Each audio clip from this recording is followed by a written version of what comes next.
really check your history and yourself. Stop playing politics with my Punanny. Stop playing politics with my Punanny. Hey, hey, hey, Republicans. I see you called on your fellow man. All dicks and no nuts. Then you rush to call me a slut. I'm standing up for what is mine. Call me the rib, but I'm really the spine of this whole great nation. Ain't gonna put me back on the plantation. No, stop playing politics with my Punanny.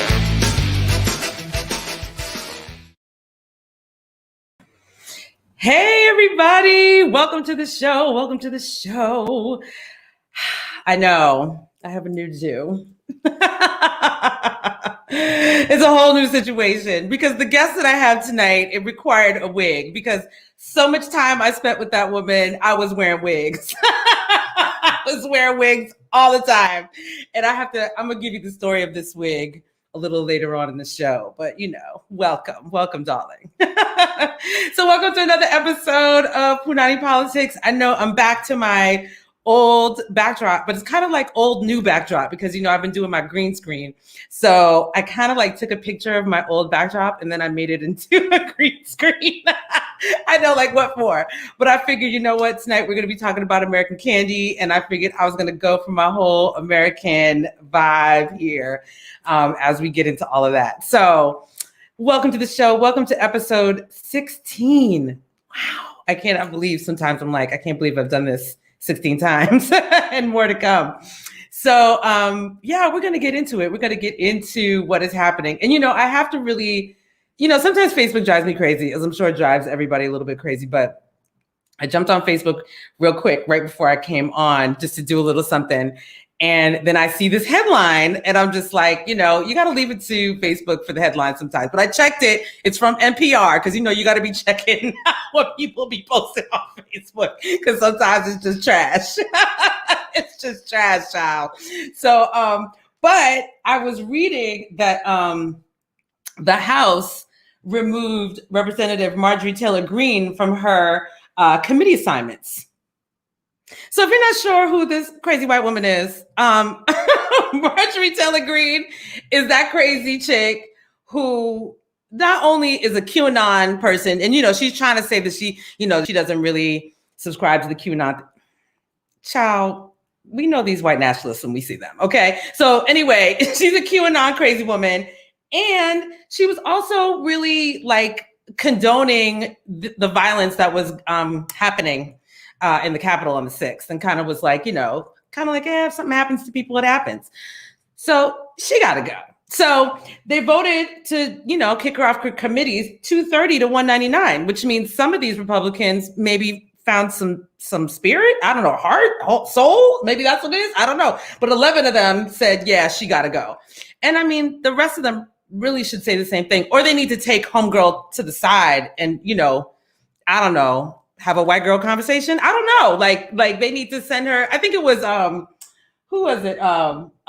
Trevor Noah, I think the other night, who had like this whole thing about like where to send Karens to get them back in shape. I can't even remember the name of it, but you can find that on the Daily Show. But I was just like, something needs to happen. But anyway, I was like, all right, House, we gonna keep moving. I'm not putting all my eggs into this electoral politics basket, but I'll say kudos. Kudos to y'all for doing that. What I was going to start with, and so I'll just get to that now, is that if y'all did not see, I want to say maybe it was a few days ago. I just kind of happened to stumble upon it because I follow Alexandria Ocasio-Cortez, or as we know her as AOC, on Instagram, and I just happened upon her Instagram Live. So this is what she was wearing, chilling, talking on her Instagram Live. But she got on live and I caught the back end, which was, she was talking about what happened on January 6th at the Capitol and really breaking it down.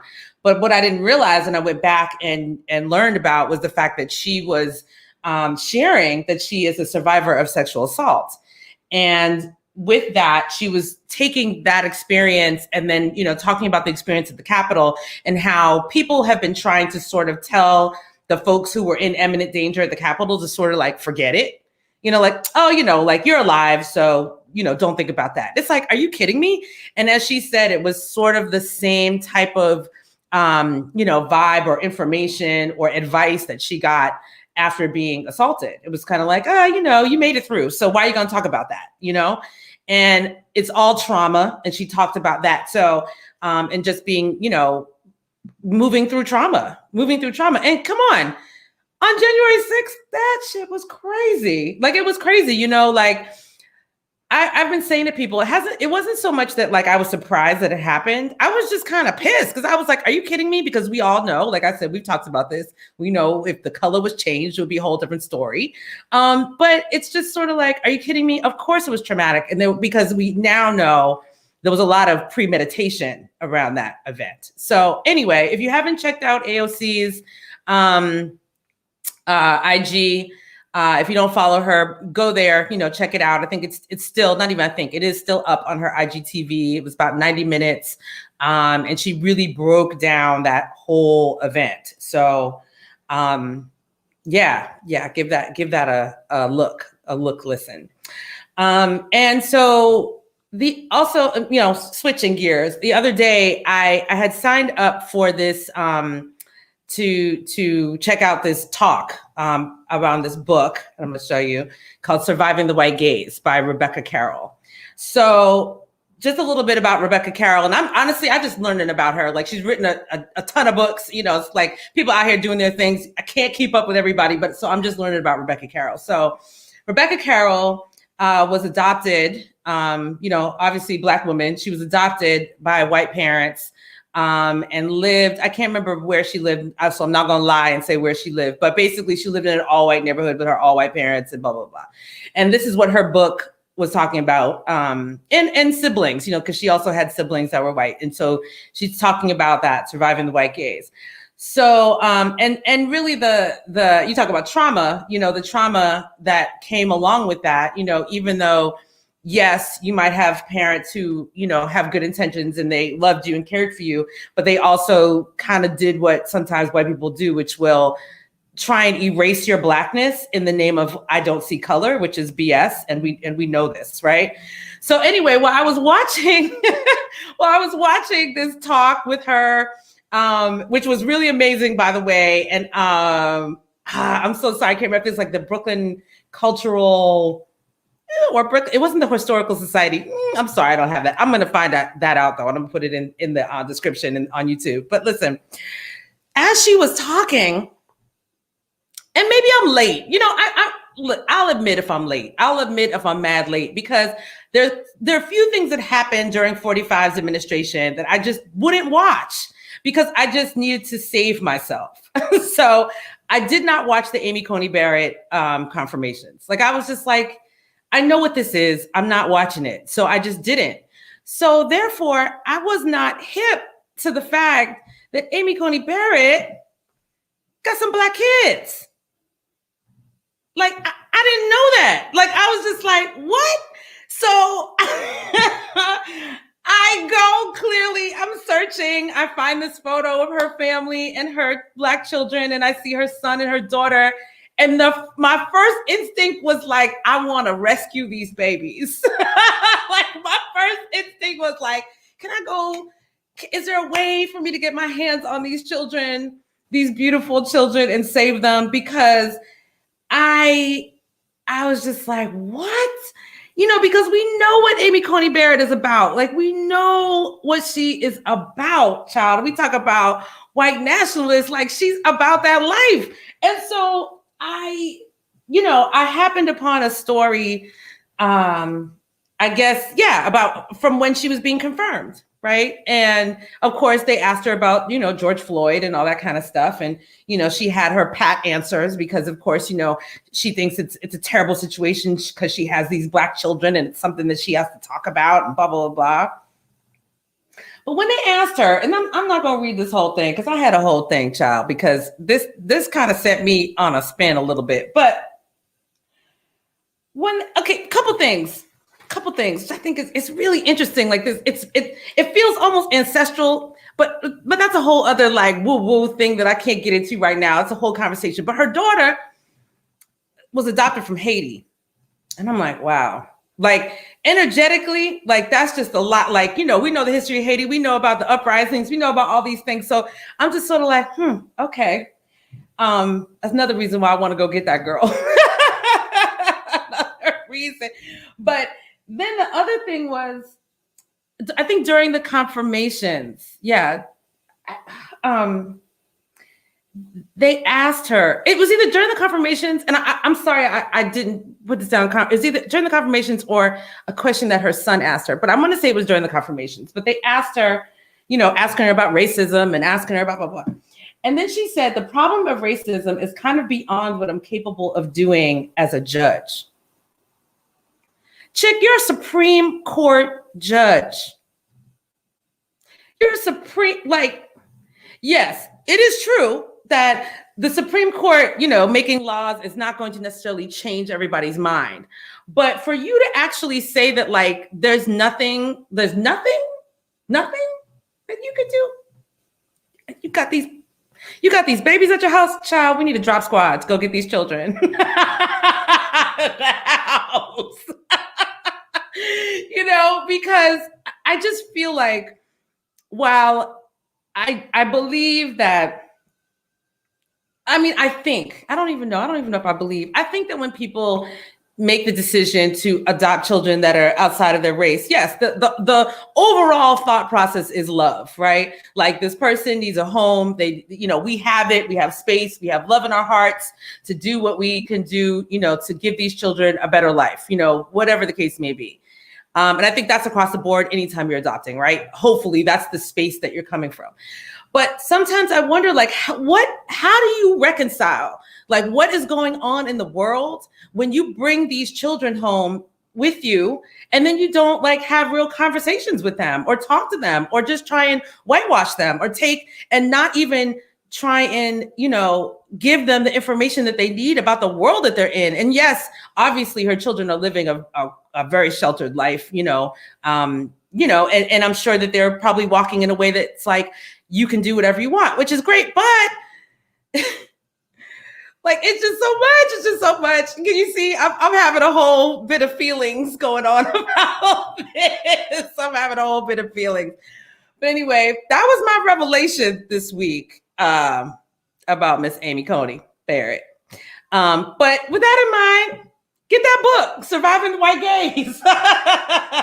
Get that book if you know somebody who could use it. And honestly, it was, she was reading from it, meaning Rebecca Carroll, and it was really amazing. And I really want to check out some of Rebecca Carroll's other books because she has written a bunch, and I'm late to the party. I'm late to the Rebecca Carroll party. So moving right along, some other interesting news, which, good news, and then some weird news to go with the good news. So good news, Stacey Abrams and the Black Lives Matter movement were both nominated for Nobel Peace Prizes this week or last week. I think BLM actually got nominated last week or the week before, and then Stacey got nominated this week.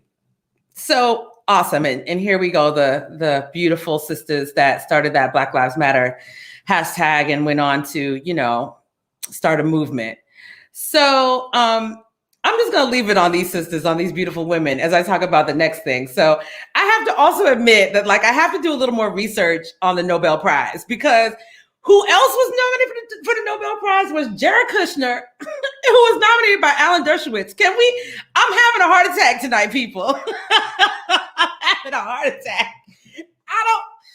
So again, nominated. So it doesn't mean that you're going to win, but you're nominated. These fools thought, and I learned, because I was like, why,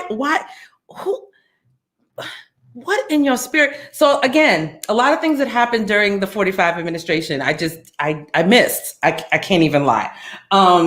So apparently Jared had negotiated this pact between the Arab nations, United Arab Emirates, Bahrain, Sudan, and Morocco, it called the Abraham Accord. between Israel and all those people. Sorry, because I was like, yeah, there's Abraham in there. There's an Israel part. That's the part I was missing. Child, I gotta do some research. I can't even front. I'm out here doing the show. I'm talking about things. I gotta look these things up. There were a lot of things I missed. I was trying to save myself. So, but Jared Kushner, no Nobel, no. But apparently, like, you can nominate people, don't mean they're gonna win. Because apparently, even our former president has been nominated for a Nobel Prize. What is going on? Okay, anyway. That was that. And to wrap this up, when I was in high school, in college too, but when I was, in high school, that's when I really started getting into college basketball. And I was a college basketball fanatic. Like me and one of my cousins, we'd watch all the time.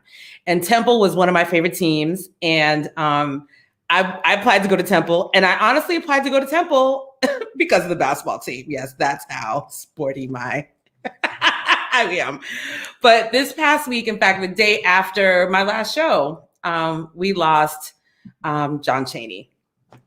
So he was the coach of the Temple Owls for 24 years. So, I mean, all through my college life, all through and a little bit of my high school life, it was John Chaney, and he was the man. Like, that's why I loved Temple so much. And I just, I want to say a little bit something about like life, like, and what I mean by that is sometimes we get grown and we think that there's, we kind of done. Like, some of us feel that way. Like, well, I reached a certain age and that's kind of it. And, whatever. Well, let me tell you that Mr. John Chaney was hired at Temple to coach Division I at the age of 50. So, hello. And granted, yeah, he coached 10 seasons of Division II at Cheney University, which is a historically Black college, won, championship after championship at Cheney. So it's not like he wasn't doing anything beforehand. But what I'm trying to say is, sometimes we think that like, oh, we get to be 50 or we get to be 40 or we get to be whatever. And then like, oh, that's it. it's a wrap. But no, 50. That's when Temple hired him. And he went on like I said, he coached for 24 seasons. He won more than 500 games and 6 Atlantic 10 tournament championships, taking his team to the NCAA tournament regional finals 5 times. And he was voted National Coach of the Year in 1987 and 1988, and elected to the Basketball Hall of Fame in Springfield, Mass. in 2001. And there's John Chaney with his team. But I just want to say, like, when I think about when I really was like watching sports a lot, and I kind of miss it. Like, I was a sporty chick. Like, I watched all kind of basketball, professional, college. It didn't matter. I was on it. When I went to Ohio State, nobody wanted to come with me to the basketball games. When I got there my freshman year, I was like, whatever, I'm going to all the games. And so all the years I was at Ohio State, I was at every single basketball game because that was my life. And John Chaney, was part of that. And I feel like, John Thompson at Georgetown was also part of that, like thinking about these really amazing Black coaches, and there weren't a lot of Black coaches like that. Let's also get that clear too. We're not a lot of Black head coaches in the NCAA, in the NBA, you know what I'm saying? So they were really blazing a trail. Big love to his family and on the loss of John Chaney. And that's my news for the day. I think I had a little bit of a rant going today. Woo, something I learned a lot this week. I probably missed some actual news items for the ire that I was having about those children. Anyway, we are going to move into our moon forecast. Tonight is the last quarter moon in Scorpio. Scorpio's my sign. So we're going to get into it. Here we go.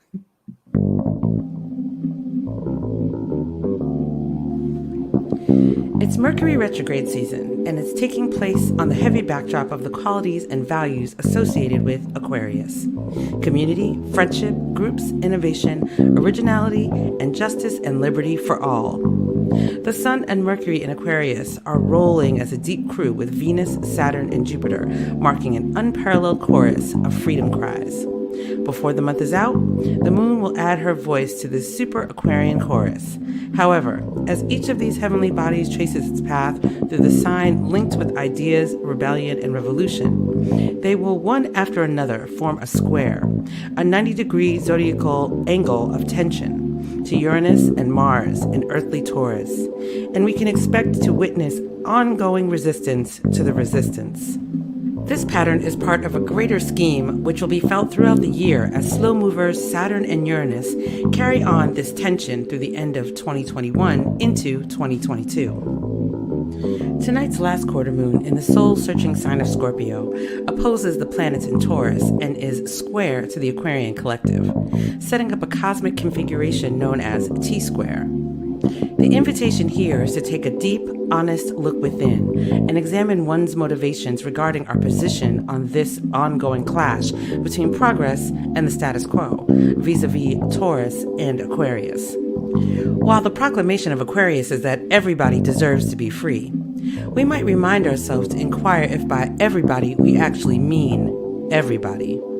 Most of us feel and believe we are doing the right thing, and many of us will be diametrically opposed in our definitions of what the right thing may be. Under the light of the Scorpio moon, we can view truths about ourselves that we otherwise conceal. Where are we clutching to power? Where might we be motivated from a place of unkindness and intolerance, even as we preach peace and love? Are we trying to force our position on others? This moon doesn't call for a judgment to be made. It is rather an opportunity for deeper, more honest self-knowledge, which can be carried forth as a tool. Back in November of 2018, a new cycle of Scorpio moons began, which is now in its waning phase. Think back and see if you can remember an intention you set or a hope you had at that time, and reflect upon where you might be with that seed of potential now.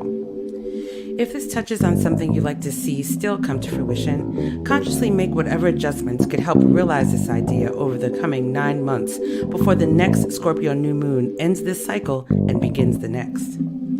And of course, we are also 3/4 of the way through our current lunar cycle, which began with the Capricorn new moon back in January.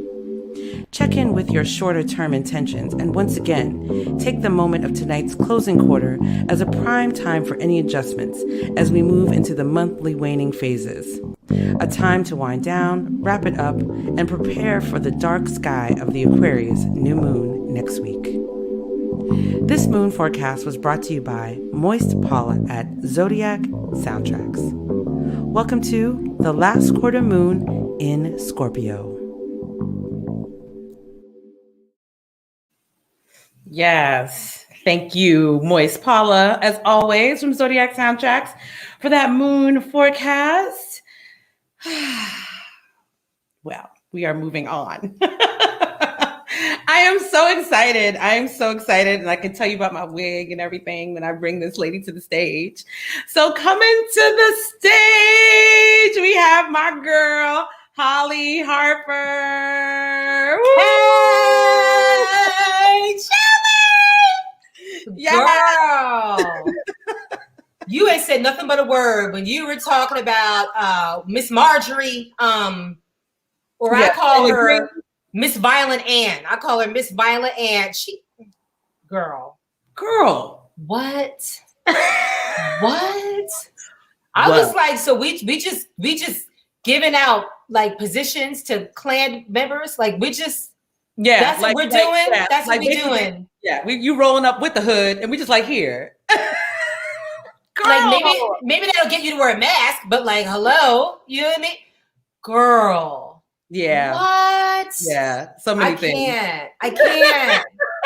Like, to me, I'm sorry. The minute you talk about QAnon, it's like the shade goes up. Like, you know, when you ever talking to somebody from a car, right? And they're standing outside and they say something crazy, and you just like, and the window just goes up. I was like, Whenever people say QAnon, I'm like, ooh. Yeah. I get Jim Jones, Reverend Sung Young Moon vibes. You know, I'm just like, Yeah. And then you're going to be like, I don't really subscribe to that bitch, please. Okay. Yeah, they make Scientology look like a library. Like, look, that's just like having a library card. Like, Hello. Yes. Hello. And Amy Coney Barrett's children, girl, when you showed that photo, I was like, because you know, like let's be real, like we Black women, when I was like, she ashy. Why her children ashy? But you know what's interesting about that? That book that I've referenced, Surviving the White Gaze, Rebecca Carroll talks about that. She talks about how her parents didn't have lotion. Let me tell you something. When I went to boarding school, like, you know, I went to a Quaker boarding school for 3 years for high school. And there were Black kids there. You know, It's funny because when I first started, there were about 300, 400 kids there, right? Period. Right. And when I first started, there was like maybe 10 of us. By the time I graduated, there was like 60 of us. Like it was like a cavalry came in like over 3 years' time. But like it was always the Black kids that were raised by totally white families that had the biggest like culture shock. I felt bad for them. Yes. They didn't know how to do their hair. Their hair was ashy. They'd be looking like a scarecrow, like they was about to sing a song. You know what I mean? Like they could just like you know what I mean? It was like the scarecrow, but then it was like Nipsey Russell as a Tin Man, like slide some oil to me. I don't want to laugh because it's scary. It's sad. Like, you know what I mean? And I never get this one kid. He was always ashy, and me and the other sisters were like, "Look, you ashy, and we gonna help you out." Yes. And they were like, "What are you talking about?" We're like, "We a family now, and why are you ashy?" And they were like, "Well, maybe I should get some lotion." I'm like, "Yeah, but lotion is just silky water. You know what I mean? Like you need some butter." Right, there's levels. You need cream. There's levels. There's levels. Like if we're in a pinch, we'll use some lotion, but like that's just silky water. Let's be real. But wait a minute, Holly. People don't know who you are. I need to tell the world who you are. Start talking. I know, because start chatting. I need to tell the world who you are. So, okay, for those who do not know, the person, you know, who we just jumped right in is Hollie Harper. Woohoo! She is a writer and stand-up sketch comedian actress from Cape May, New Jersey, but now resides in Brooklyn. That's right. She's co-host of the nationally trending Twitter storytelling chat, Blurred Dating, as well as the female comedian panel talk show, Broadish. Her blog, Hollie Harper Inc. on Medium quickly gained top writer status in parenting, Black Lives Matter, and racism. A 2019 blog was selected by Medium curators to be recommended to readers interested in parenting and equality across the homepage, app, topic pages, and emails. Her popular sketch comedy show, American Candy, has played the comic strip, Gotham Comedy Club, BAM Cafe, as well as the Chicago Sketch Comedy Festival. Team Candy is presently editing a pilot they shot last winter, and their live Zoom play, The Edge of Zoom, garnered more than 40,000 views on Facebook. She's a regular host of West Side Comedy Club, and she recently starred in the off-Broadway production of Melanie Maria Gaudreau's The White Blacks, and teaches stand-up comedy for stand-up girls and gold comedy and sketch comedy to gold comedy. She's also a board member for Stand Up Girls. Yes. Welcome to the show one more time, Hollie Harper. Yay. Girl. So I'm so happy. I know. I want to tell, because usually when I have people on the show, I give a little like how I know you kind of thing.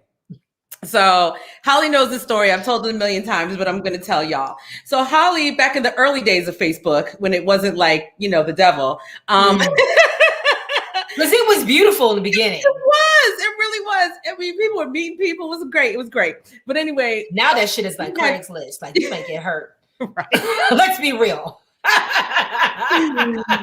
So Holly had posted this this web series called Jack and Jill that I just happened upon. Like, I don't even know how I found it, but I watched it and I was like, this is brilliant. Who is this woman? I need to find her right now. Because, you know, before that, I had been part of a spoken word and comedy troupe called Black Lotus. And so Black Lotus, we had not been performing for quite some time. I hadn't been doing anything comedy related. I think I was probably doing everything singing, maybe doing a little bit of theater, but nothing comedy. So I was just like, oh, I need to find this woman and find out if she's ever going to continue to do this. I need to get in it. So anyway, I reached out on Facebook, and like at that time, again, before it became a crazy place, like we reached out and like, let's have coffee, let's have tea, let's go to lunch, you know, like things that we don't do on Facebook anymore. What, girl? You be like bringing a bodyguard now. You like, I don't know. I know, right? That's not me. No, that's not me. So right. So we went to like for tea or something like that and talked and had a nice conversation. At the time, her now grown big daughter was like in a carriage. Mm-hmm. And we clicked, and you know, it was kind of like, all right, you know, we're gonna do this show. And I was like, oh well, you know, I'm gonna do a show at BAM. Why don't you come to my show? And then she was like, all right, you know, we'll do that. So Hollie came to my show. BAM. Girl. I was like, what is going on here? I'm laughing because for those of you who know me, you know I'm kind of like one way on stage and one way off stage. Like kind of like when I'm off stage, I'm off stage. Yeah. And when I'm on stage, I'm on stage. You come all the way down and you come like all the way up. You like Simba, but like you raise yourself. Like you raise yourself up. It's Shelley and Shelley. And you're like, how did she do that? But right, exactly. So Hollie comes to the show, and then after the show, she's like, man, she didn't tell me you was a star. Like, I was like, who the quack duck is this? Like, who is? I was like, what? Yeah, therein began our friendship and relationship. So I'm very thankful for that because again, these are things that might not happen today. You know what I'm saying? It would be a very different kind of. It's hard now. It would be different. So I'm going to go all the way back there because Jack and Jill was like really amazing. And just tell us a little bit about that. And I know like what was, or maybe I should say this. Maybe I'm going to even go back further than that. Because when I came to you, you were funny. Like you were already doing your thing. But where did you, or how did you know in your life? Like what was that moment when you were like, you know what, I'm funny. And this is some shit I could do. Oh God, it's so weird because like, I feel like humor is like that weird thing where like I was growing up, I thought that everybody was funny because my family's really funny. You know what I mean? Like my mother's funny. My dad is that deadpan funny. My sisters are hilarious, like really, really funny. And so I always thought that the world was funny. And all of a sudden I became like a teenager and all of a sudden I was like, damn, some of these mugs ain't funny. Like, these people are dry as toes. Like, what's going on? But I just never forget. I knew how to plug into funny when I was in boarding school. That's when it really, really started for me. I was 16, and we would, it's weird because when you're in boarding school, it really is like Lord of the Flies, except like you can't kill each other. You know what I mean? But like, it's just kids. Like, there's like 400 kids, and then there'll be like maybe 50, 60 faculty. So you just kind of like a gang of kids, you know what I mean? You're just all with each other all the time. And I started noticing like, you cutting up, you know what I mean? And I just started noticing that I was like good off the cuff. And then I started writing, and then the writing was funny. But I remember even going back a little further, and I was 14, I get so mad at myself. You do these things when you're young and you don't hold on to it. And you're like, why did I let go of that? I wrote a rom-com. I wrote a YA rom-com when I was 14, and it was really hilarious. It's about this girl who was a total geek who was in love with this senior, and she likes to follow him around the mall. and she knocked over like a clothing rack, and she was trapped underneath the clothing rack. And she was like, but she was in so much pain, but she couldn't scream because she didn't want him to see her.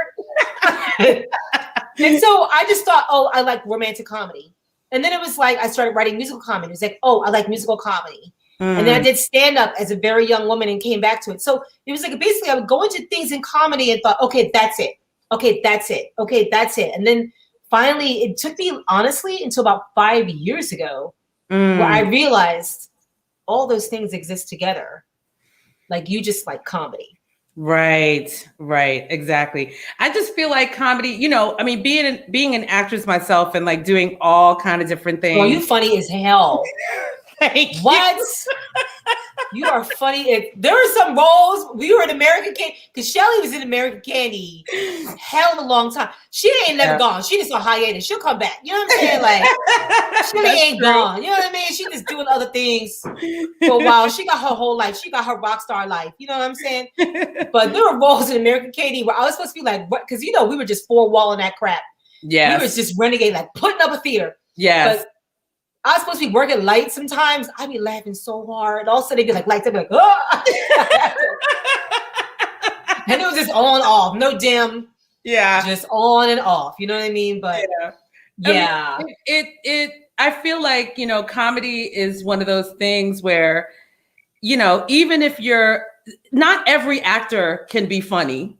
You know what I'm saying? Like, that's so sad, though. I'm sorry. That is so sad. Yeah. I mean, you think, if you're really good, you could find it. But I don't think everybody can do it. Like, I just think that there's a real art to it.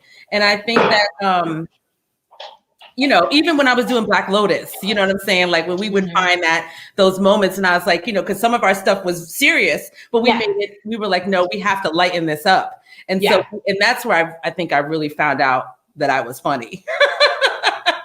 Yeah, girl. Because it's funny because I went to theater school. I went to a theater conservatory for college, and I really wanted to be like a Viola Davis, and even Viola Davis can be funny, you know what I mean? But like, I wanted to be an actor, you know what I mean? Yes. And then I auditioned, and they would always cast me as a child or an animal, and I was like, why am I a sheep? Like, what's like this bitch gets to have a wig and a train, you know what I mean? And I'm a fucking dog, like. What is going, like, I'm a grown woman. Maybe like, you're just so funny as that kid. And I'm like, but I don't want. So I was fighting it all the time. I was fighting it. But girl, I played so many animals. Played so many animals. It's ridiculous. And that's what they do in theater school. Because they're like, oh, she's funny. Cast her as something funny. And I'm like, but I can really act though. Right. And you can really act. So that's a whole other thing. But so tell me when I guess like you said, you did stand up a long time ago. You said when you were younger. So in that world as a young woman, what was that like? Because I always hear, you hear women comedians always talk about like the sexism and like, all these things. So what was that like, sort of trying to make your way in that world at that time? Well, I got to admit, like my first time I did stand-up was in 1996. When I first started doing stand-up. I did it for 2 years. And then I dropped off until 2010. Just from like stand-up through opening the show. Sure. American Candy. But then I didn't really do hardcore stand-up until like 2 years ago. But like as a young woman in the 90s. Yeah. Honestly, it was amazing and it sucked. Like it was amazing because there was no social media. Right. And you could really be yourself. Right. You know what I mean? And you made real, genuine connections with people just from hanging around. Nobody was looking at a phone. You were just hanging out. You know what I mean? There were no influencers masquerading as comedians. You were just, you know what I mean? And we know. Yes. Girl, we know what that is. You know what I mean? But then it was horrible for me, not in general, but it was horrible for me because when I came back to stand up like hardcore, like 2 years ago, really going to clubs, like open mics, like 5 nights a week. Yeah. I realized, holy crap, the whole world opened up. And now you have way more female comedians and you have way more LGBTQIA comedians. And then you have older comedians, younger comedians. Even like trans comedy shows, like there's so much now. But honestly, I quit stand up the first time around because I had imposter syndrome. I didn't feel like I belonged. I really didn't. Like when I, to be quite honest with you, like I loved my peers at the time. They were wonderful and they were awesome. But I felt like because I wasn't like Def Jam, I didn't fit in. Interesting. I really did. And I got to the point where I was just like, I stopped because this is crazy. This is so pathetic. I stopped because I was planning a wedding and the wedding got out of control. And I was like, I really was like that girl, the rom-com. I was like, I gotta get a handle on this shit. You know what I mean? Like, and my mom was listening to my wedding planner, and she was like, "What you gonna do?" And I'm like, "You're the planner." You know what I mean? But you know how that goes. But so I quit, and I was like, "I'm gonna resume after the wedding." But then, right after the wedding, I started writing all these sketches, and that was my first sketch group before American Candy. It was called The Dope Show. So I did that for like 3 years. So I just fell into sketch, and I found way more success because in sketch, you can write about anything. Right. People will accept, like people of all walks of life will accept sketch comedy because they're not looking at you. They're looking at a story. Interesting. You know, but what's weird, and for me, honestly, when I came back to stand up, it was me through the lens of me being a mom. When I started talking about my life as a mom, that was the thing that unified me with everybody. Race, class, however you grew up, it was a click for me. Right. So the Dope Show was the Dope. The Dope Show. The Dope Show. Like two dope girls. I had the Dope Show. So, and that was the crew that did Jack and Jill. Some of us. Some of them did Jack and Jill. Okay. It was pre Jack and Jill. Okay. Like I did that. We did like, and it was just like how American Candy, how we had themed shows. Yep. Like it was. I'll never forget. We did the Dope Show class of '99. Okay. And so they were all high school sketches. They were all, so that's what I would do. Just like American Candy, I would have a different themed show. Right. And then I ran with a lot of them. And, you know, a lot of them ended up being in Jack and Jill. Right. And then just went on and did other things. But yeah, that's how it started. So American Candy, I'm going to ask, just because people ask me sometimes, you know, my album's called I'm American. The American thing can sometimes be triggering for people, especially Black people. Mm-hmm. So why American Candy, the name? Because America wouldn't be America without Black people. Facts. Like we are this, I think we're the juice. Like we the juice, girl. Yeah. I'm serious. Like I feel like to me, American Candy is about being a Black American within the lens of like seeing America through the lens as a Black woman. Mm-hmm. And not just a Black woman, but this Black woman. Mm-hmm. Because one thing I always tried within American Candy was to have a lot of sketches where it wasn't really about the white gaze. It was about what we were doing. And it was funny because, I mean, sometimes some sketches were totally about race. Sometimes they were a little bit about race. Sometimes they had nothing to do with race. Right. So, but that's what being a Black American is. You know, sometimes we have race, and sometimes just, you know, it's just about your shoes hurt. Right, right. And I mean, I remember when I came, you know, to be a part of that crew, and to me, it was amazing just how many Black women were in that, you know, were in the show. Because you don't see that, you know, when people think sketch, of course, they think SNL, you know, that's the first place they go. Or if you're, you know, grown like us, you think Mad TV, or you think, you know, things like that. And or you Live in Color, where there were like two. Color, right. But in Living Color still didn't have, I think, as many Black women as you had. They had two. Living Color had like two or three. Right. 2 or 3. Exactly. 2 or 3. So was that also part of your, you know, when you came to, and it's like, I'm going to do this, I'm going to make sure that like this is really a woman-centered situation. Yeah, well, the thing for me is like I don't like when I see sketch groups where there's like one Black person or one Asian person or one Latino, and then they play the Asian roles or the Latino roles. Like I like to be able to build, like, okay, like my favorite sketch that I've ever done was Same as It Ever Was. Oh. And there's all these, yes, Scarlett, you were on Scarlett. Oh my God, I'm getting flashbacks now. But like within Black families, Black women play all these different roles. You have the ingenue, you have the aunt, you have the cousin, you have the mom. And I didn't want to have the Black girl. I didn't want to have that. So I knew going into it, I would have to have lots of Black girls in order to not have the Black girl. And Black girls are funny. Black girls are funny. Yes, we are funny. Very, sometimes too funny for our own good. Sometimes I'm like, I agree with that. I mean, American Candy was so interesting. Like I always go back to how, you know, the first time I was supposed to go to the show, of course, and this happened to us twice. Michael Jackson died the first night. Wasn't that the very first one? Or very first show. Very first show. June 25th, 2009. Yes, Michael Jackson died. And then another night we did a show that Whitney Houston died. Yep. We had another night where the Trayvon Martin verdict came through. That's right. Like we were always together in these really like pivotal, moments. Things happen on Friday nights. Things happen on Friday nights. I don't know what it is, but it was like, okay, and it's Friday nights, but then they happen on our Friday nights. You know what I mean? Right, on our Friday nights. On our Friday nights. But yeah, it was that Michael Jackson thing. I'll never forget. Like that was crazy. And I just remember thinking to myself, all right, I have a show to do. And I thought, you know what? The greatest entertainer ever lived just left the earth. We need to represent. Yeah. We need to represent. We need to bring the joy and the fun and the juice. Right. Absolutely.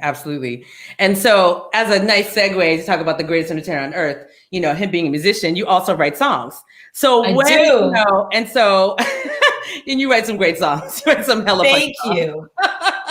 So when did that sort of come into your being? Like, I can write a song, because it's one thing when you're like, yeah, I'm writing this sketch and I'm writing this, a script, but then you're like, all right, I got a song. I got to do this. It's just so weird because growing up, growing up with no social media, do you know what I mean? Yeah. No internet.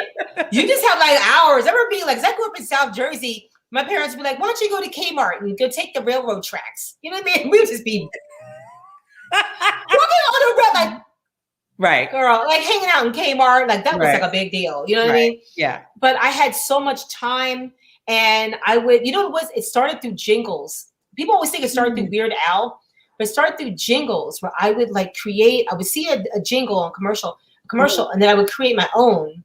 But the thing that got me the most was Steve Martin did this thing on SNL called King Tut. He did a song called King Tut, and it's 1978. I saw it. I was 8 years old. Right. And it wasn't a parody song. Like I love Weird Al, but Weird Al was parody songs. It was an original song. And I was like, oh my God, you could do that? Right. Like I remember just being like, you could do that? Right. So over the years in college, I would write these little songs to myself. And because it started with cheers. I was a cheerleader for a long time. You were a cheerleader. We talked about this. Yes. But I would create my own cheers. Like I would create my own cheers that were totally inappropriate. Inappropriate cheers. And my coach was like, we are never doing that cheer. Right. It's like, yeah. Like, like rock, steady, steady. Your dick ain't even ready, rock. Stupid. Just like stupid stuff. And coach would be like, you are 15. Why? And you're not helping the team. You're not helping the team. But the guys you play like, right. What did she say? Right. But yeah, I just love musical comedy. And to tell you the honest truth, I can't believe that Black people are not more entrenched in musical comedy. I cannot believe that. Like to me, that's always like, because I love musical comedy, but a lot of musical comedy, I'm not crapping on it, but a lot of musical comedy is just like dude and a guitar.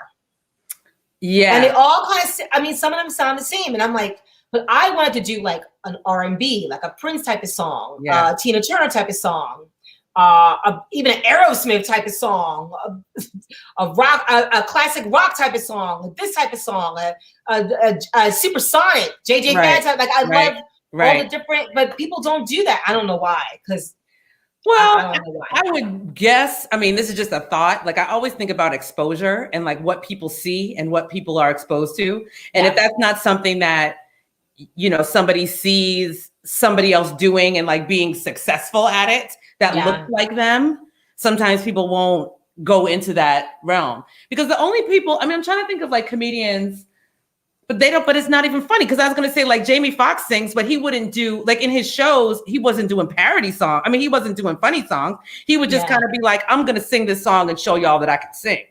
Yeah. Yeah. He would do it in a funny way. Right. Not necessarily in a funny way.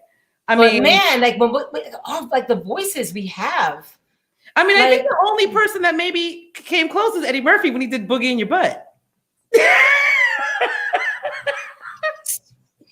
I still remember that because he was like, put a dome up your butt. Put a mobile phone. He said a mobile. Put a mobile phone up your butt. But he was like, Boogie. He was like, Yeah. A lot of people are like, Yeah. in your butt. Like, yeah. But he was a freaking genius. But he was a genius. He's a freaking genius. And that was a hit. That was Girl, I was like, Mama, I was like, hit. Mama, I need a 45. She was like, I'm not buying no boogie in the butt. I'm sorry. I'm not buying no boogie in the butt. I'll get you some Cyndi Lauper. I'll get you some Angela Bofield. You want some Angela Bofield? God. Right. I'm not buying no boogie in the butt. Boogie in the butt. All right, I'm going to move us forward in American Candy because I know I talked about how you just shot a pilot for with American Candy, which I'm also did something in. So tell us about that and like, you know, the process or where you are with that or, you know, whatever you want to share. Oh, sure, girl. I always bite off more than I can chew. I don't know why I do this. I feel like I always find myself in these messages. People are like, who put this on you? And I'm like, me. You know what I mean? Child. Me. But we shot a 12 sketch pilot, 12 sketches from August through September, July through December, like right before Christmas of last year. So we were not of last year. Was it not 20? Because there was nobody out. Yeah, because I was like, you weren't in mass. Okay, yes. Girl, I just felt so fortunate that we did this the year before. Because oh my gosh. Yeah. Oh my God. But yeah, we shot a pilot and we really wanted to take the time. Like we really worked on it. The writers, myself, Wilkie Cornelius Jr., Stephanie Bach, and Megan O'Leary. Like we really took the time to like cast. And the way we cast, because we've had so many people that we've worked with over the years, we really just cast by role. We just cast by sketch. We cast by sketch, like what's needed for this sketch. Because one thing about American Candy, there's no set like this is the truth. Because I don't believe in that. Because people are free agents. I want people to be free and do what they want to do. And you want to go off and do this for a year, then you should do that. You're an artist. You know what I mean? But we shot that. And so I've been doing the line cut for that. Like we have a producer and, you know, he's got a real editing team. But he was like, so I need you to do the line cut. And I'm like, oh my God.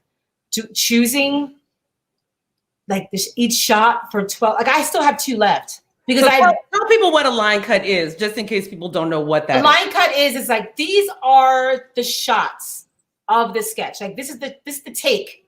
This is the take. If there are like 15 takes, this is the take of that one shot. So it's not 30 takes of that shot. So you choose the take of the shot you want, and then they massage it and splice it and add music and jump cut and this and that and boom and push it, all that kind of crap. They do all that. So I've never done that. So I just spent, this is my whole pandemic. The whole pandemic, I've been doing the line cut, but then, you know, trying to keep my head into stand-up and then in my writing and then in other things I'm doing. So it's taken a long time. Yeah. And have you, you know, I know personally for me, like during COVID, I haven't really been feeling super creative. Like even though, I'm doing this, but like in terms of this is super creative. Thank you.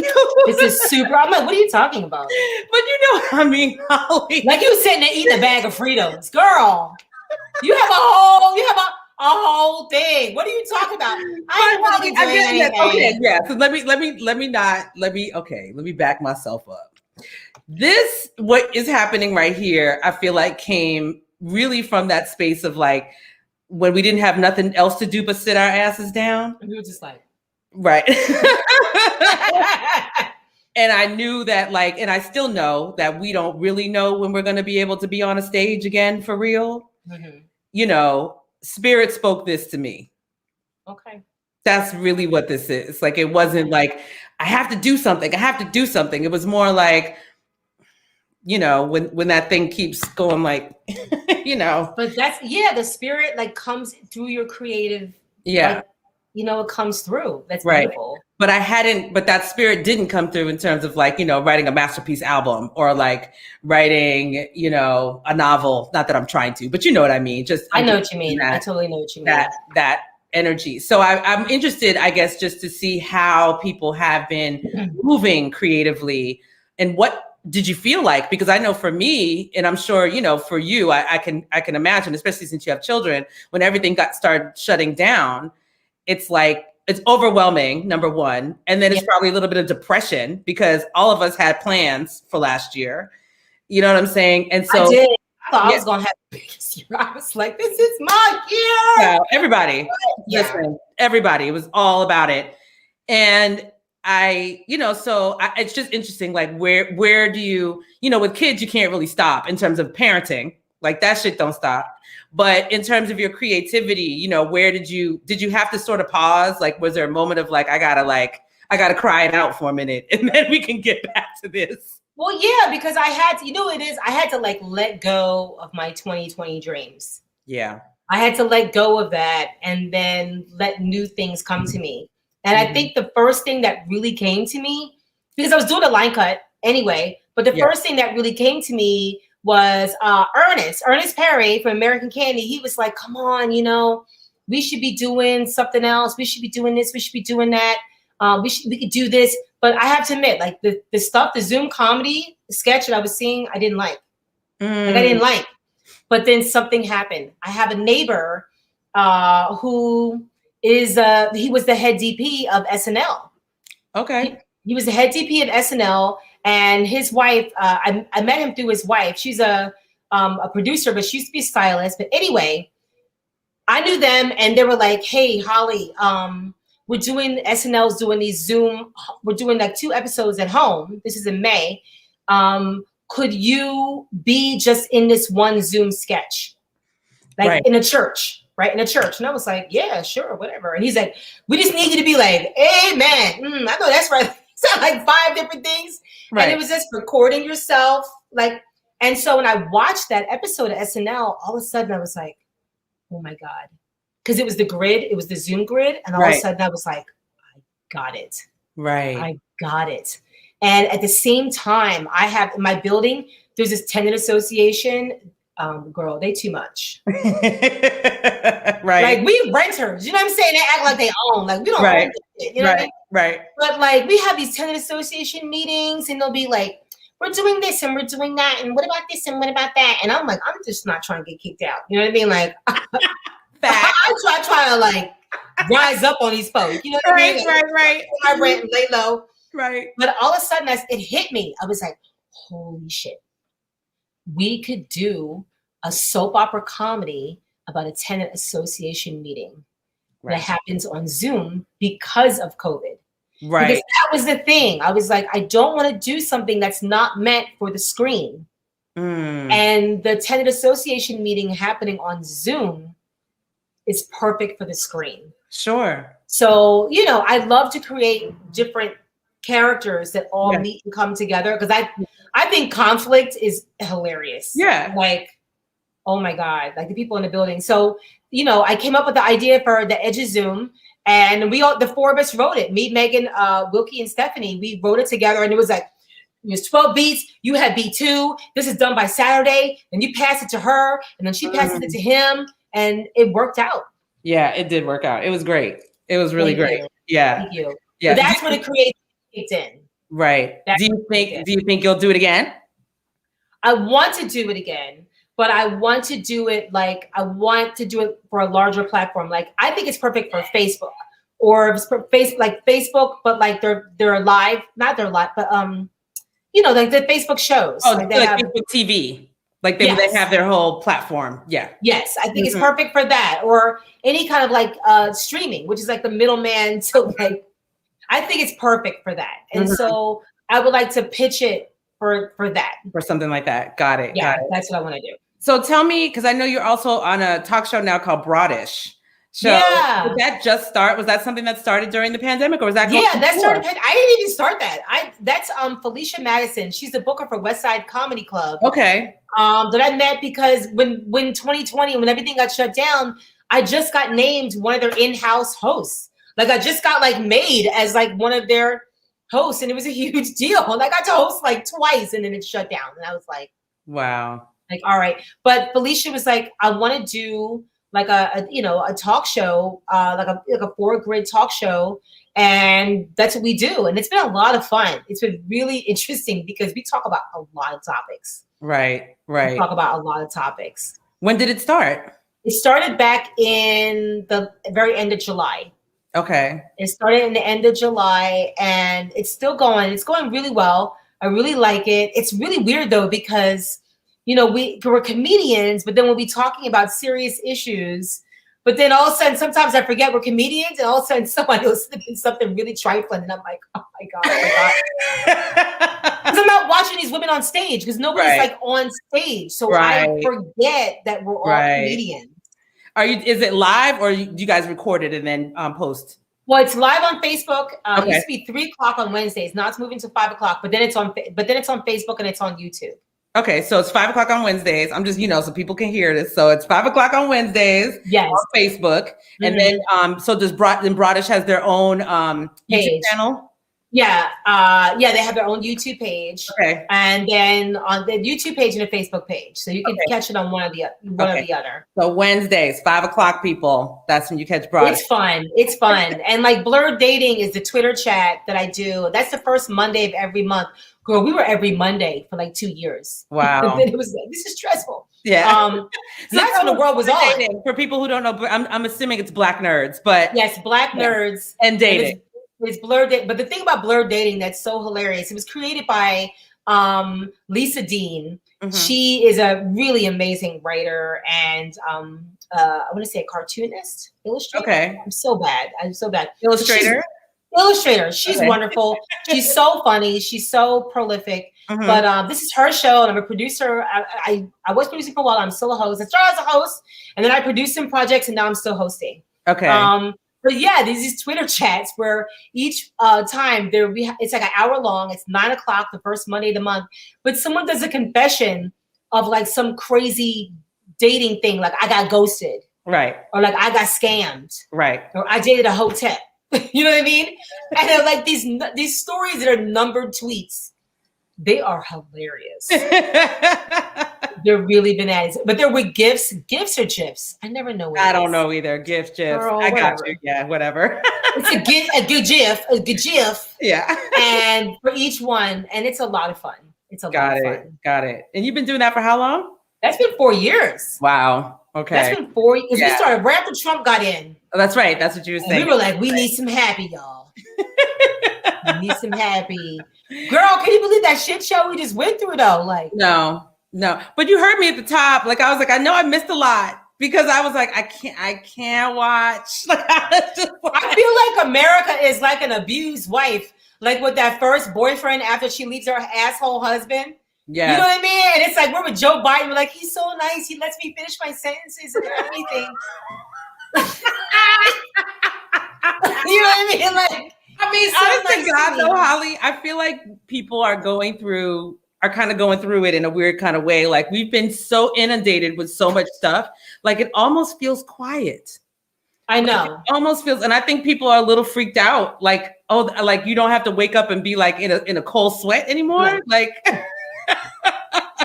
And like I said, not that we don't have to pay attention to these fools, but it's a whole different energy. It's a different energy. It's a different energy. And it's crazy because it's like, also like I started my blog during Trump. I started Blurred. So like there are times in my blog on Medium, I got like hate mail. Wow. You know what I mean? And that's like, it's shocking. It's like, I mean, it's not, okay.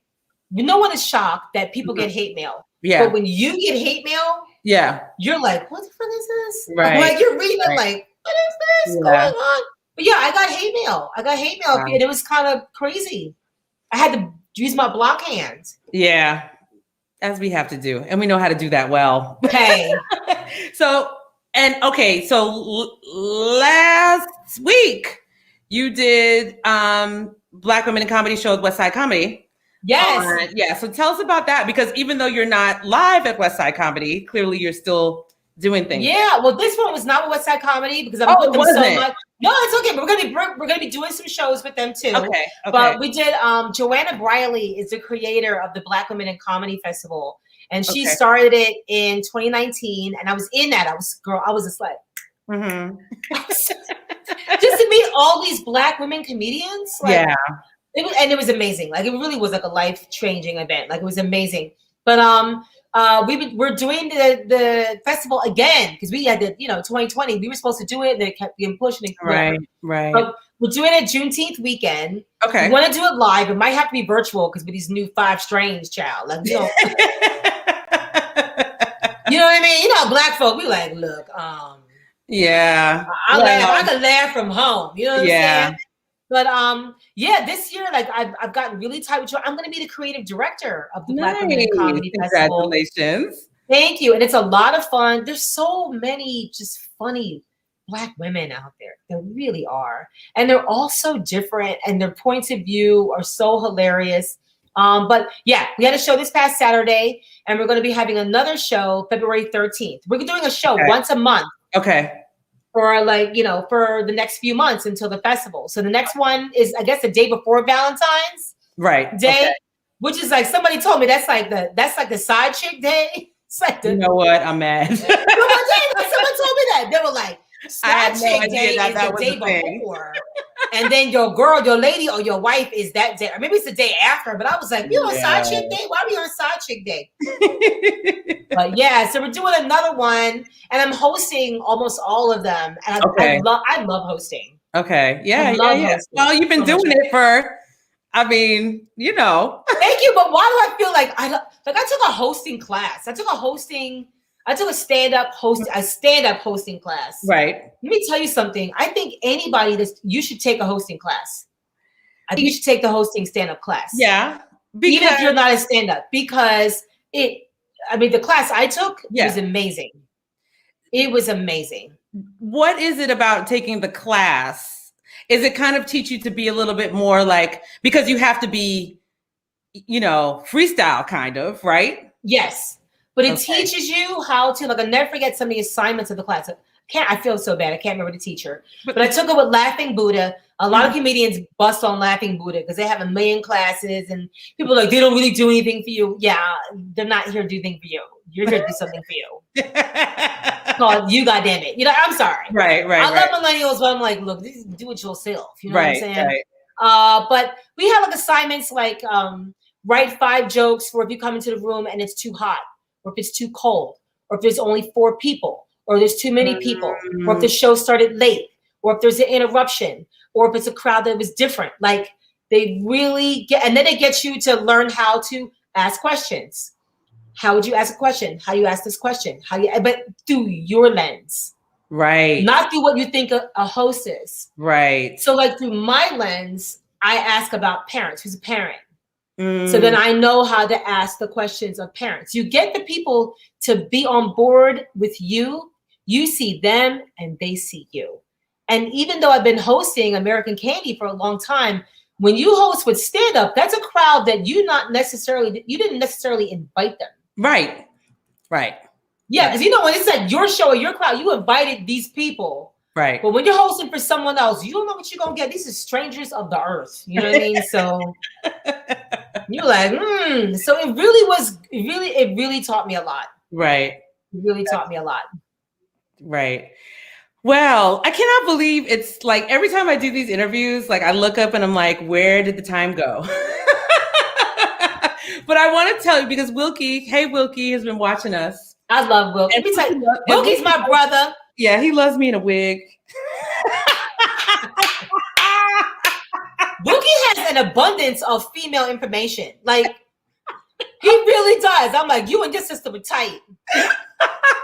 Wilkie used to always love the wig that I wore, and thank you for flying. That red wig, that Megan Lord child. We had to give that wig a funeral. But we had to lay that wig to rest. There was no amount of fabric softener that was going to bring back that wig. That wig was a mess. There was no amount of prayers and angel wings that were going to bring that wig back. God. I remember one time you had that wig on and you moved your head. It just stayed. I was like, this is the last night for this wig.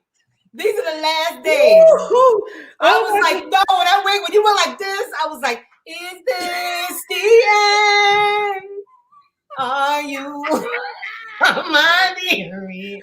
I was like, that wig saw the end of the road. I was like, Boyz II Men started singing with that goddamn wig. Oh my God. But you know, I wanna shout out Wilkie on, for the wig love. But this week in particular, I'm gonna shout out Jillian Green. And I'm gonna shout out Jeff Judy for, of course, being your co-writer on all your fabulous songs. And we shout out Yeah. Judy the master. Yeah, he's Jeff Judy Jedi. yeah, he's a Jedi.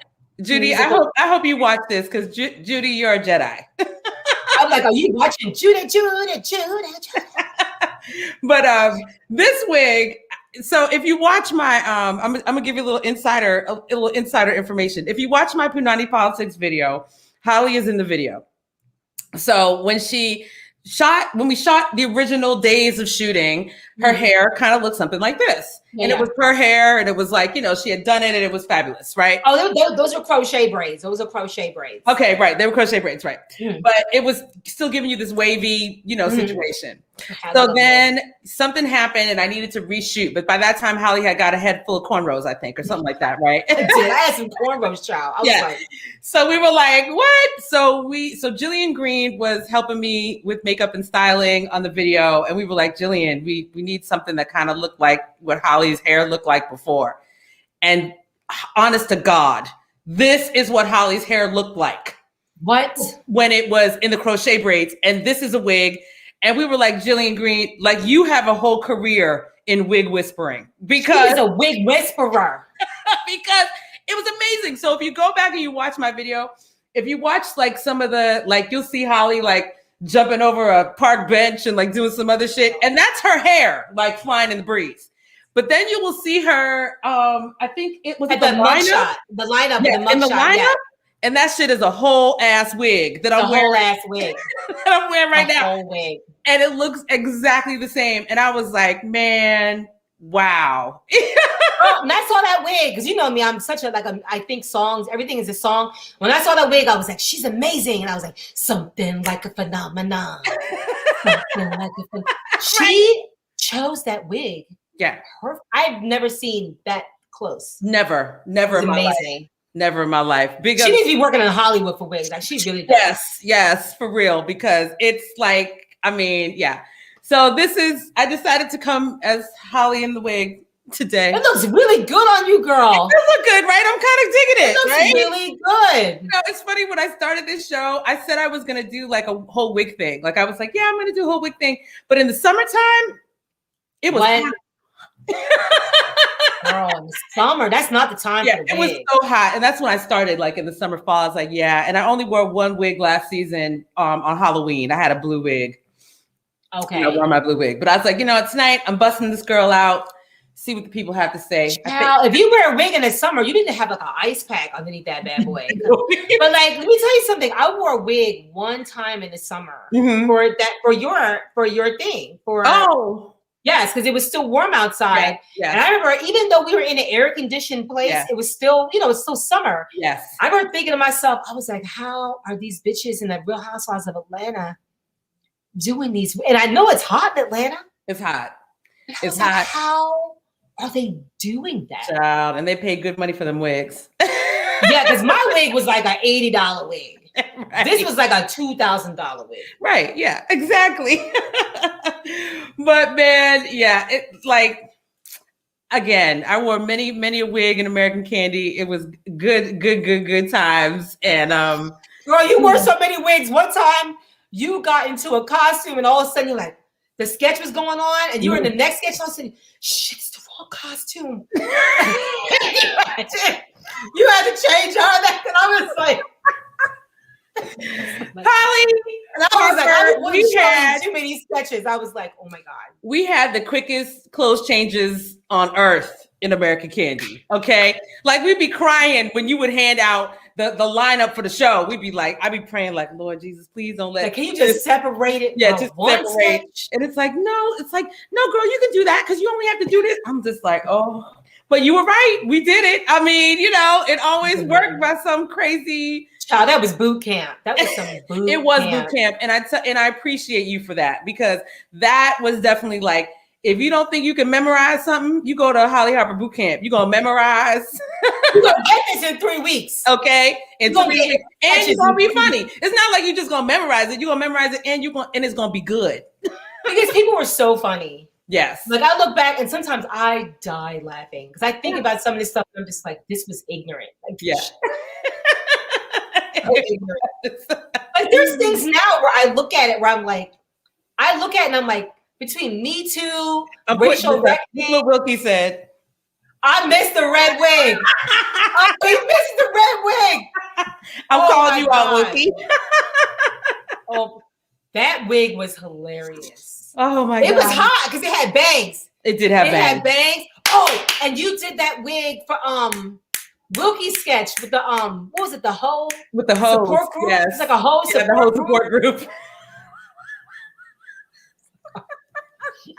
I know people listening to this like, what are People you are like, talking about? Child, we did some things. We did some things. Look at some things. The audience was like, they did not say that. They did. They just okay. They saying that now. They're saying that, and that's where we are. That whole support group: Wilkie, Stephanie, Megan. God. Well, shoot, me. Your sketch. Oh my God! I heard that dog sketch you wrote with the dog park. Didn't you write a sketch with the dog park? I wrote "Hate the Nation." Yes, you wrote "Hate the Nation." Yes, I wrote "Hate the Nation." I wrote "Yo Mama Nanda" with the yoga boot camp. You wrote. And there was one other one, and I can't remember right now. I don't think I wrote the one with the dog park. I just remember but you were a dog. I was possibly a dog. You were a dog in it. You were a poodle. You were going. Yeah, child. Listen, we were. And I was like, she's getting tired on that. I always have to go back and throw back to Sheldon because Sheldon wrote. Wasn't that his name right? When he Sherwin. That's how he met Wilkie. Wow. Wilkie came from Sherwin. FWF will always forever live in my heart as one of the greatest sketches of all time. Him look good. Him look good. He's like, man, you got us running up and down Flatbush Avenue with your uncle's 10-pass band. Oh my God. All of the AC, all of the dancing that we did. And Miriam too, because she stepped in. Yes, and Miriam was amazing. Miriam was amazing. Yes, Miriam was fun, and it was crazy. They both had very different styles, but they were wonderful. Yes, like it was boot camp. It was boot camp. Like it was really one of those things where I think about when growing up, wanting to be in theater or whatever. You know, like there was a time where people felt like you had to do all things. You had to sing, dance, and act. Yeah, you know, and you didn't have to be like great at all of them, but you had to be able to like do them all. You know what I'm saying? Girl, like, we were doing. Yeah. Do you know we did 8 shows one year? I did. We did 8 shows, original shows. Yeah. I mean, we were out there. We were just show. Yeah. People were like, y'all the Tyler Perry sketch comedy. This is crazy. Well, shit. Now we need that Tyler Perry check. Okay. Now we need that. But yes, but that's the thing. It's like you push, and then you're like, all right, I gotta get my unagi on and figure out how to move to the next level. Yeah. And we are. And that's why you said you got 40,000 people watch the Ezra Zoom. And when we come out of this, thing, it's all a brand new day. It is. But girl, I gotta wrap this up, but I'm gonna put this up. So if you want to follow Hollie, you can find her on the IGs and the Twitters at Hollie Harper 5 on American Candy NY. You can always check out all the things we've been talking about on American Candy NY.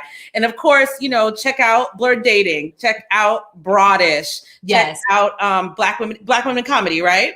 Yes, Black Women in Comedy Festival coming in Juneteenth weekend. Yes. And I'm gonna do, like I've been saying to everybody, like folks have been telling me about stuff that's forthcoming. So I'm just saying, when things forthcome, let me know and I'll let the audience know again so people can be aware and support and all that good stuff. Thank you. And thank you so much for having me. Like you really are one of the most talented people I have ever witnessed in my life. Oh, thank you. Like I am dead serious. Like you can act, you can sing, you can dance, and you're funny. And that is not that you don't find that with everybody. Like you really don't find that. And like your freaking band, like what you do, that's like a whole other entity. You know what I mean? And so I just say Shelley Nicole is the baddest. Thank you. And shout out to Vanessa James as you talk about my band, because I think she's in here watching. I see her in the comments. And Wilkie corrected us that the sketch was called Groupie School. Groupie School. Oh my God. Oh my God. That was. We were like whole class. What was it? I didn't know what it was. I was like, it's something with the hose. I don't know. Something with the hose. The most. But I just want to say thank you and I love you. And it's gonna everything that we've worked so hard for is on the way. Like it's right here, really. It's right here. Yeah. It is. This is why you really should not give up. Like if you've come this far, you have to keep going. Like you have that line in your song. Yeah, I do. You're going through hell, you keep going through. Keep going through. I know. I took that from oh my God, one of these old dead white people. There's so many of them. Yeah, is it because I was out, I saw this saying that said if you're going through hell, keep going. And I was like, yeah, because you gotta go through. Like if you've gone 85% of the way, just freaking go. Just keep going. Yeah, keep going. 15. Exactly. Absolutely. All right, girl. I love you. And I love you too. And we will talk soon. Yes. I love you. And thank you guys for watching Shelley's. Yeah, thanks for watching. Bye. Bye-bye. Oh my God. Yay! That was amazing. I always feel like this show could just go on and on and on and on and on and on because I have so many fabulous people. I know I'm throwing things on the floor because what am I looking for? Oh, okay. I went longer than I wanted to, but no, I didn't. Like, this is just how my life is in this show right now. I was trying, it's Black History Month, and I wanted to just do one thing, talk about somebody in Black history that like doesn't usually get a whole lot of burn. Because, we usually at Black History Month, we hear about the same people over and over again. So I've been watching, and I printed out this sister's whole life, her whole life, but I don't have time to read her whole life right now, but I do want to shout her out, because I didn't know about her, and I've been watching, and I'm going to shout this out. I've been watching. If I can catch it on Saturdays when it's live, I do, but if not, I catch it later. But it's called In Class with Dr. Carr. So Dr. Greg Carr is actually somebody I went to school with. It's funny for me sometimes to call him Dr. Carr because I know him as Greg. He's just Greg I went to school with. But I was an undergrad when he was in a law school, I believe. I think law school at Ohio State. But anyway, he's always been about the people, and so he started, or him and Karen Hunter started a class on Saturdays, every Saturday live noon, called In Class with Carr. So they talk about all things Black, child, and all things, about, what these white nationalists are up to. But anyway, they had talked about this woman named Anna Arnold Hedgeman, and I hadn't heard of her. And I felt like, dag, for all the things that I know about the civil rights movement, for all the things that I know about, the March on Washington, I had not heard of her. So I just want to say that I'm just going to put her photo up real quick. This is Anna Arnold Hedgeman. So she was the only woman on the planning committee for the March on Washington, Jobs and Freedom. Hear me. She was the only woman, only one, singular, uno, woman on the planning committee for the March on Washington for Jobs and Freedom. Let that sink in for a second. So she's got quite the, I held up 2 pages. I held up 2 pages on this woman. I mean, if I can just truncate real quick, she's got so many firsts. She was born in 1899 in Marshalltown, Iowa. Her family moved to Anoka, Minnesota. They were the only African-American family in that town. She was the first African-American to attend Hamline University in St. Paul. And after hearing a lecture from W.E.B. Du Bois, decided she wanted to be a teacher. She could not get a job in the St. Paul public schools because racism, so she accepted a job at a historically Black school called Rust College in Holly Springs, Mississippi. She taught there for 2 years before returning to Minnesota. Again, trying to get a teaching job, again, could not, racism. So she decided to change careers. She became executive director of the YWCA in Springfield, Ohio. At that time, the YWCA, of course, is 1924. So they had segregated sections so she was dealing with the Black girls. She was later appointed in 1944 as the executive director of National Council of Permanent Fair Employment Practices Committee. She was also worked from 1954 to 1958. She served in the cabinet of the New York mayor, Robert Wagner Jr., where she was the first Black woman to hold such a position. She was the associate editor and columnist for New York Age newspaper. She unsuccessfully ran for Congress in 1965 and for city council president. In 1960, she ran for Congress. 1965, she ran for city council president, both in New York. Didn't win. Why? Sexism, racism, you know. So getting to the March on Washington. So this I'm gonna just read real quick. In 1963, A. Philip Randolph, Reverend Dr. Martin Luther King Jr., and Baynard Rustin organized the March on Washington for Jobs and Freedom. The planning committee consisted of what people considered to be the big six leaders of the civil rights movement at that time. So it was Dr. King, it was A. Philip Randolph, Roy Wilkins, James Farmer, of course, Baynard Rustin, John Lewis, and Whitney Young. So Hedgeman was the only woman on the committee. She urged the men to include women in the planning, but they ignored her. Women were also not included as speakers at the march, but instead Randolph said he planned to say a few words about women activists. Hedgeman was furious. So at the next meeting, she read a statement to the men, and this is what she read.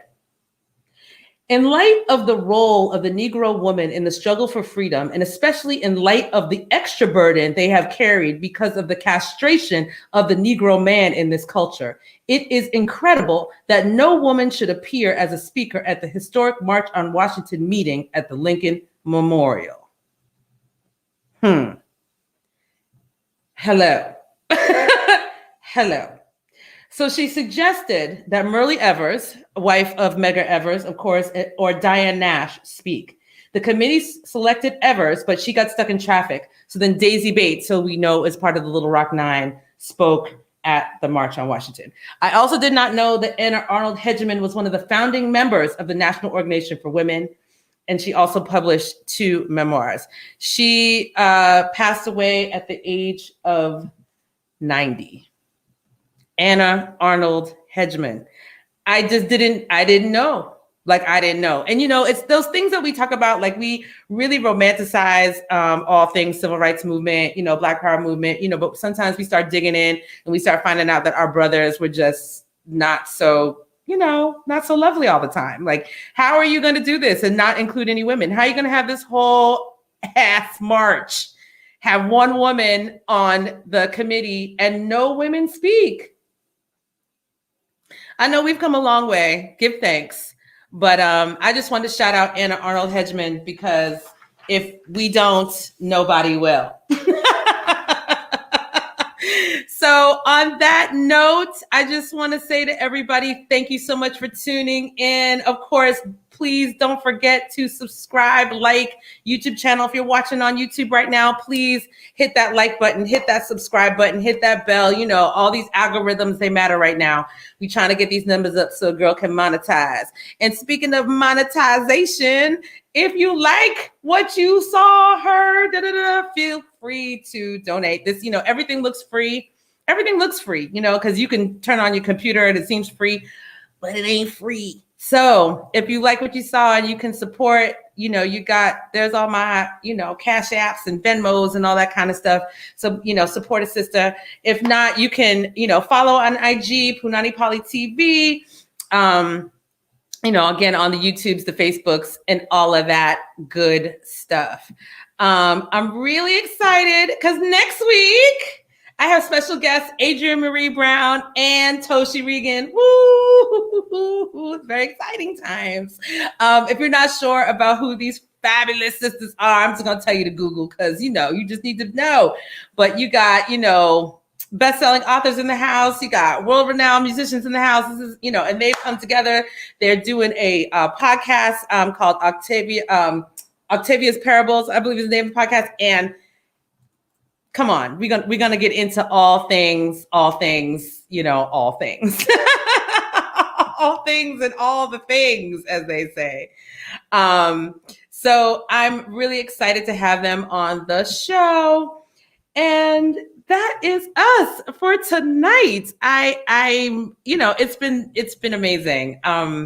Every time I do this, like I think, like Thursday's a long day for me, and I'm always like, oh, I gotta, but then it comes and I'm like, oh, I'm so glad I'm here, and I'm so glad I'm doing this, and I'm sharing, my fabulous friends with my fabulous friends and with the world. So on that note, I just want to say thank you to everybody. I think I got everything. Have a wonderful night. I'll see you next week again, February 11th, next Thursday. Good night, y'all. When you recognize your